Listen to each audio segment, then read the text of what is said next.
At sa mga naghahanap at mahilig sa Black Tech dyan, meron ako dito.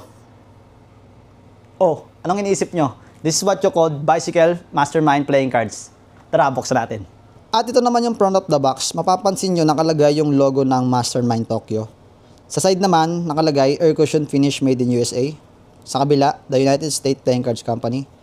Sa likod naman, napapansin nyo na mirrored yung design niya and meron siyang custom sticker seal.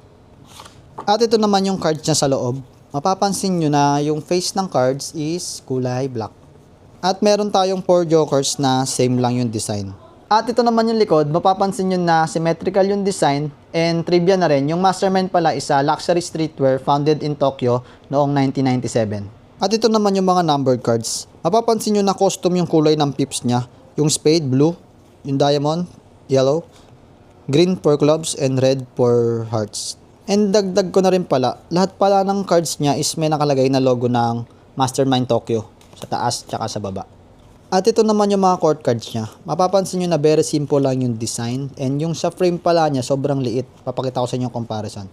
Ito yung sa Classic Rider at ito si Mastermind. At ito naman yung 4 aces. At dahil bicycle brand to, syempre, smooth to. You know?